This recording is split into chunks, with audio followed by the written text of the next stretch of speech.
রজব এবং শাবান মাসের বরকত আমাকে নসিব করেন, রমজান মাস পর্যন্ত আমাকে হায়াত দান করেন। সুবহানাল্লাহ। রাসূল পাক সাল্লাল্লাহু আলাইহি সাল্লাম দোয়া করতেন নিজের জন্য। তিনি ছিলেন বেগুনা মাসুম, যার কোনো গুনাহ ছিল না, যার শরীরে কোনোদিন মাছি মশা বসত না, যার মাথার উপর দিয়ে কোনোদিন কোনো একটা পাখি উড়াল দেওয়া যায় না। তিনি হলেন সৃষ্টিকুলের সকলের নবী, আখের জামানার সকলের নবী, সকল পয়গম্বর রাসূলদের নবী, যিনি ছিলেন ইমামুল মুরসালিন, যিনি ছিলেন খাতামুন নবীন, নবী মুহাম্মদ রাসূলুল্লাহ সাল্লাল্লাহু আলাইহি ওয়াসাল্লাম। সেই রাসূলের আগমনে আমরা সিরাতের পথ পেয়েছি। ইহদিনাস সিরাতুল মুস্তাকিম, এই পথটা পেয়েছি শুধু আল্লাহ রাসূলের খাতিরে। আদম নবী থেকে এই পর্যন্ত যত নবী রাসূল পয়গম্বর দুনিয়াতে আসছেন, যতই যাদেরকে যে মুজিজা দিয়েছিলেন, যেমন ঈসা আলাইহিস সালামকে মুজিজা দিয়েছিলেন, তিনি মৃত্যু ব্যক্তিকে জীবিত করতে পারতেন, এবং হযরত দাউদ আলাইহিস সালামকে আল্লাহ একটা মুজিজা দিয়েছিলেন, সুরের সম্রাট। তিনি কোরআন, তার কিতাব তেলাওয়াত করলে সাগরের মাছগুলা পারে এসে ওনার তেলাওয়াত শুনতেন। কিন্তু যত যত নবীদেরকে যে সম্মান, যেই মুজিজা দিয়েছিলেন, আমার নবী, আপনার নবী সাইয়্যিদুল মুরসালিন হযরত মুহাম্মদ মুস্তাফা সাল্লাল্লাহু আলাইহি সাল্লামকে যে মুজিজা দিয়েছেন, সেই মুজিজার নাম হলো আল কোরআন। বলেন আল্লাহু আকবার। এই কোরআনে আমাদেরকে সঠিক পথ নির্দেশন করেছেন, এই কোরআনই আমাদেরকে দেখিয়েছেন। এই কোরআন রজব মাসে মেরাজের মাধ্যমে আমাদেরকে নামাজ দিয়েছেন। ওয়াকিমুস সালাত ওয়া আতুজ যাকাত ওয়ারকাউ মা'আর রাকিঈন। রাসূল পাক সাল্লাল্লাহু আলাইহি সাল্লাম যখন সকল স্তরগুলা পাড়ি দিয়ে যখন তিনি আল্লাহর পাড়িতে চলে গেলেন, আল্লাহ এবং আল্লাহর রাসূল অত্যন্ত নিকট, খুব দুনুক বলতে একটা তীর টান দিলে দুইটা মাথা যতটুকু কাছে আসে, এতটুক নিকটবর্তী হয়ে আল্লাহ এবং আল্লাহ রাসূলের কথা বলেছেন। তো কথা বলার পরে রাসূল পাক সাল্লাল্লাহু আলাইহি সাল্লাম আল্লাহকে প্রশ্ন করে, আল্লাহ, আমি তো তোমার কাছে আইসা তোমার সাথে দিদার করলাম, সাক্ষাৎ করলাম, তবে আমার উম্মতদের তো আপনার সাথে দেখা করলো ভালো না। তখন আল্লাহ পাক বললেন, রাসূল, আপনি তো আমার সাথে একবার দেখা করছেন, তবে আপনার উম্মতেরা 50 বার দেখা করবে দৈনিক। বলুন সুবহানাল্লাহ। আসসালাতু মিরাজুল মুমিনিন, মুমিনদের জন্য সালাতুল মিরাজ মানে আল্লাহর সাথে সাক্ষাৎ করা। তখন আল্লাহ রাসূল এত 50 ওয়াক্ত নামাজ কি আমার উম্মতেরা পড়তে পারবো? এটা কি সম্ভব? এটা তো সম্ভব হইতো না। কমাইতে 5 ওয়াক্ত আনলেন। 5 ওয়াক্ত আনার পরে আল্লাহ রাসূল প্রশ্ন করলেন, হে খোদা তাআলা, 50 ওয়াক্তর যে সওয়াব, বরকত, রহমত আপনি দিলেন, এই 50 ওয়াক্তর সওয়াব, রহমত, বরকত আপনি কি করেন 5 ওয়াক্তের মধ্যে দিয়ে দেন। এইটাও দিলাম। সুবহানাল্লাহ। নবী আমার 5 ওয়াক্তের ভিতরে 50 ওয়াক্তের সওয়াব তিনি গ্রহণ করে নিলেন। আল্লাহ ডাক দিয়ে বলে, বন্ধু, ঠিক আছে, আপনার উম্মতের জন্য আমি 50 ওয়াক্ত নামাজের মধ্যে 5 ওয়াক্ত নিয়ে আসলাম। এই 5 ওয়াক্ত নামাজের মধ্যে 50 ওয়াক্তের রহমত, বরকত, সওয়াব আপনি নিয়ে গেলেন, আমি মানলাম। নবী, তবে আপনার উম্মতের জন্য আমি 2টা জিনিস বানাইছি, একটা হলো জাহান্নাম, একটা হলো জান্নাত। আপনি একটু সফর করেন জিবরাইলকে নিয়ে, আপনি একটু জান্নাত এবং জাহান্নামটা দেখে আসেন।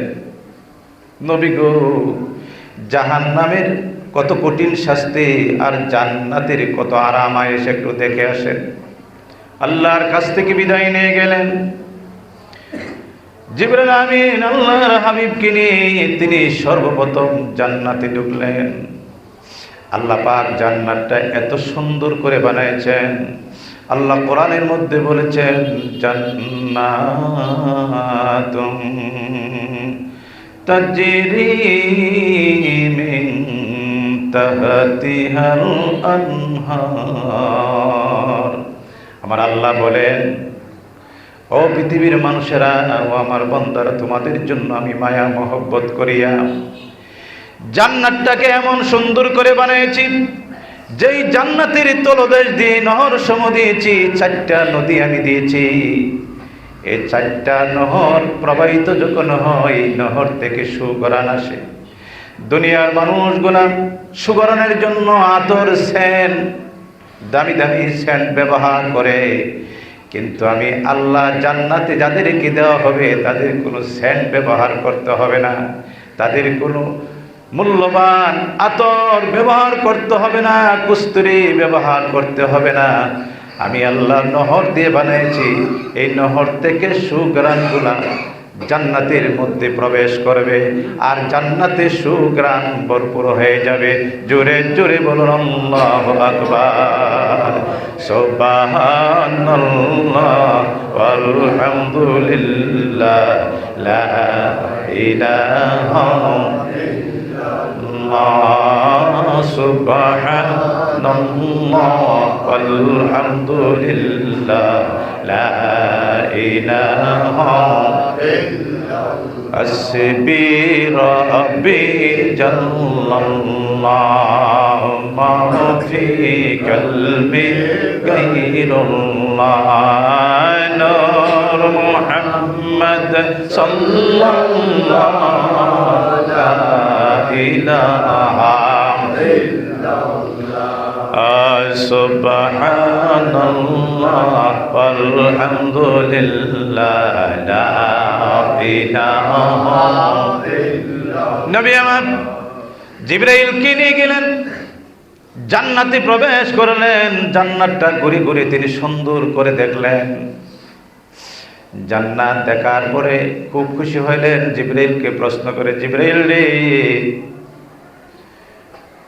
এই জান্নাত কাদের জন্য বানিয়েছে? হুজুর গো, আপনার উম্মতের জন্য জান্নাত বানিয়েছে। তবে জান্নাত পাওয়ার একটা কর্ম করতে হবে। ওয়াকিমুস সালাতু ওয়া আতুজ যাকাত, আস-সালাতু মিফতাহুল জান্নাহ। জান্নাতের চাবি হলো একমাত্র নামাজ। যদি যারা নামাজ পড়বে তারাই জান্নাত পাবে।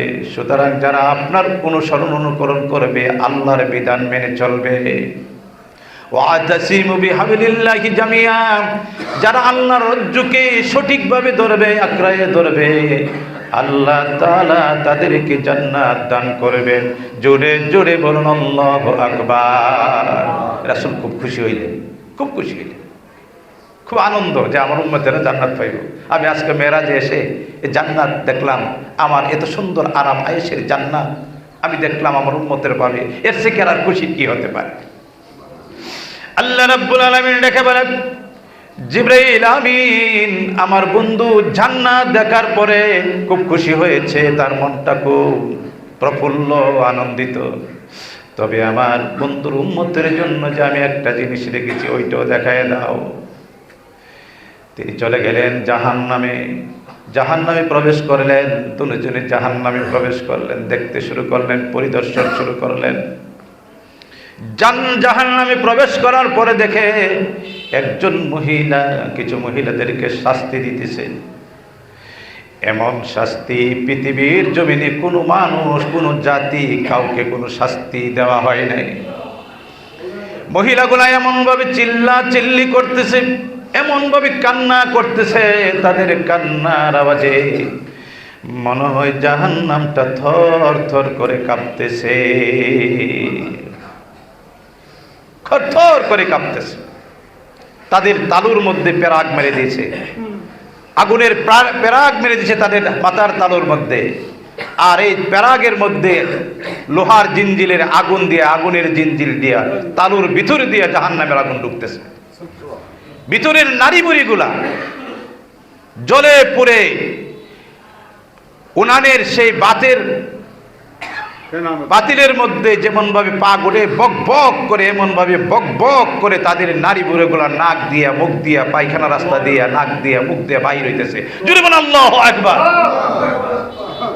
ডাক দিয়ে বলে হুজুর, আল্লাহর নবী ডাক দিয়ে বলে, হ্যাঁ জিবরাইল, এই মহিলাগুলা কিসের অন্যায় করলো, কি অন্যায় করলো যে তাদেরকে আল্লাহ রাব্বুল আলামিন এত কঠিন শাস্তি দিয়েছে? হুজুর গো, এই মহিলাগুলা হলো সুগুলখোরি মহিলা। আর দইসুল লা তাদখুলুল জান্নাত, দইস কখনো জান্নাতে যাবে না। এ নবী, বেপরদা মহিলা তারা কি করত? ঘর থেকে সকাল বেলা বাহির হইয়া আরেক ঘরের ভিতরে ঢুকতো, ঢুকিয়া গিয়া দেখতো শাশুড়ি ফাঁক করতাছে, নতুন বউ বাচ্চা নিয়ে ঘরে শুয়ে আছে, বাচ্চাকে খেদমত করতেছে। আসে না এমন মহিলা? ফান খায় খালি আড়ে আর একজনের লগে আরেকজনে লাগায়। ওয়া আশিরুহুন্না, আল্লাহ তাআলা বলেন ওয়া আশিরুহুন্না, ও পৃথিবীর মানুষ, স্ত্রীর প্রতি তোমার যেমন হক আছে, তোমার উপরে স্ত্রীর এমন হক আছে। তোমার উপরে যেমন স্ত্রীর হক আছে, তোমার উপরও স্ত্রীর হক আছে। সুতরাং দুজনে মিলেমিশে জীবন যাপন করতে হবে, কাউকে কোনো অন্যায় অত্যাচার করা যাবে না, সকলের সকল অধিকার দিয়ে দিতে হবে। সুতরাং অধিকারের মধ্যে যদি সমাজ গঠন করো, আল্লাহ রাব্বুল আলামিন বলেন এই সংসারের মধ্যে সংসার গঠন করো, আল্লাহ রাব্বুল আলামিন বলেন এই সংসারের মধ্যে রহমত আসবে, বরকত আসবে, এই সংসারের মধ্যে কখনো অশান্তি আসবে না। জোরে জোরে বলুন আল্লাহু আকবার। ওই মহিলা গেল, গিয়া করেছে কি গো, তুমি দিয়ে ভাগ করতেছ, তুমি দি তো বউ কই? বউ বাচ্চা নিয়ে একটু ঠান্ডা করতেছে। পুত্রের বউ বিয়া করে যদি আজকে নিজে ফাঁক করুন লাগে, তাহলে কি আর হইল? দু তিনটা কুসা মেরে দিয়ে কিন্তু লাগাই দিছে, আর বউ শাশুড়ির মধ্যে লাগাই দিছে। এমন ধরনের মানুষ আছে না? আছে। এমন ধরনের মহিলা আছে, একজনের কথা আরেকজনের কাছে লাগাই দেয়। পুরুষও আছে নাকি? পুরুষও আছে। যেমন মহিলা আছে, পুরুষও আছে। পুরুষটাও দেখবেন যে একজনের সাথে আরেকজনকে লাগাই দিয়েছে, লাগাই দিয়া সমাজের মধ্যে এত বিশৃঙ্খলা, হ্যাঁ দেখবেন যে কলুষিত সমাজকে ধ্বংস করে দিয়েছে, সমাজকে ধ্বংস করে দিয়েছে। এই জন্য আল্লাহ রাব্বুল আলামিন বলেন, ও পৃথিবীর মানুষেরা, যারা ওই মহিলা অথবা ওই পুরুষগুলা যারা সুগুলখোরি করে, একজনের সাথে আরেকজন লাগাই দেয়, আল্লাহ রাব্বুল আলামিন তাদের জন্য ওই জাহান্নামের মধ্যে এই ধরনের শাস্তি ব্যবস্থা করে রেখেছে। জোরে জোরে বলুন আল্লাহু আকবার। বেপরদা মহিলা, এরা পর্দা থাকতো না, আউলা কেশ আর পাগল বেশ ঘুরতো, আর একজনটা লাগাইতো। এই ধরনের মহিলাদেরকে আল্লাহ পাক এই শাস্তির ব্যবস্থা করেছে। জোরে বলুন আল্লাহু আকবার। আল্লাহ পাক বলেন, পৃথিবীর মানুষেরা, আমি আল্লাহ কাউকে ঠকাবো না, কাউকে আবার বিশুর জুলুম করবো না। জান্নাতুন খায়রাইয়ারা, জান্নাতুন শাররাইয়ারা, আমি আল্লাহ ঝার যার অর্জন অনুযায়ী আমি তাদেরকে প্রতিদান দিব। সুতরাং আমি কাউকে ঠগাবো না এবং কাউকে বেশি জুলুমও করব না। তুমি যা অর্জন করবে তাই আমার দরবার থেকে তা প্রতিদান পাইবা। সুতরাং বেশিও পাইবা না, কম পাইবা না। তুমি তোমার আমলের কারণে আমি আল্লাহর কাছে পরকালে মিজানের পাল্লার মধ্যে হাজির হতে হবে। জোরে জোরে বলুন আল্লাহু আকবার। এই জন্য আমাদের প্রত্যেকটা আমল থাকতে হবে আল্লাহ এবং আল্লাহ রাসূলের সন্তুষ্টির জন্য। আমাদের প্রত্যেকটা কথা থাকতে হবে আল্লাহর সন্তুষ্টির জন্য, প্রত্যেকটা কদম থাকতে হবে আল্লাহর সন্তুষ্টির জন্য, প্রত্যেকটা ব্যবহার থাকতে হবে আল্লাহর সন্তুষ্টির জন্য। আমার জীবনটা হলো ক্ষণস্থায়ী। দুনিয়া হে মুসাফির খানা, কবর আখের ঠিকানা, कोई आगे रुआना है, कोई पीछे रुआना, कोई आगे रुआना है, कोई पीछे रुआना। কেউ আগে যাবে আর কেউ পরে যাবে। দুনিয়া এটা হলো ক্ষণস্থায়ী। সুতরাং একটা মুসাফিরখানা, কয়েক সেকেন্ড আমরা বসবাস করার জন্য এই দুনিয়াতে আমরা হাজির হয়েছি। সুতরাং এইগুলা সব দুনিয়ার লোভ লালসা যা কিছু আছে সব ছেড়ে দিয়ে শুধু আল্লাহকে খুশি করার জন্য। বলতে পারেন হুজুর শুধু আল্লাহকে খুশি করব, ঘর সংসার কি করবো না, ছেলে মেয়েদের কি, পরিবার পরিজন, ব্যবসা বাণিজ্য করবো না? আল্লাহ পাক বলেন তুমি যদি সিস্টেম মতে করতে পারো ব্যবসা করলেও সওয়াব হবে। সুবহানাল্লাহ। তুমি যদি সিস্টেম করে যদি ঘর থেকে বাহির হয়ে মানুষের সাথে সাক্ষাৎ করতে পারো, আল্লাহ পাক বলেন একজন মানুষের সাথে সাক্ষাৎ করার পরে যদি তুমি বলো আসসালামু আলাইকুম ওয়া রাহমাতুল্লাহ, তুমি ঘর থেকে নিয়ত করে বাড়াইবা যে আমি মুসলিম ব্যক্তিকে, আমার আরেক ভাইকে আমি সালাম দিব, তার কুশল বিনিময় করব, তার সাথে আমি তার খবর নিব, তার দুঃখে সুখের একটু সংবেদন করব। সুতরাং যদি এমন কিছু নিয়ত করে যদি ঘর থেকে বাড়ান অথবা আপনার সংসারের কাজের জন্য বাহির হন, বিসমিল্লাহ বলে যদি বাহির হন, আপনি সংসারের কাজ করলেন, জমিনের কাজ করলেন, ক্ষেতের কাজ করলেন, বাগানের কাজ করলেন, মানুষের সাথে সাক্ষাৎ করলেন, রব্বুল আলামিন বলেন ওই সাক্ষাৎগুলো, ওই কাজগুলো আমি আল্লাহ বান্দিগি হিসাবে কবুল করে নেব। জোরে জোরে বলুন আল্লাহু আকবার।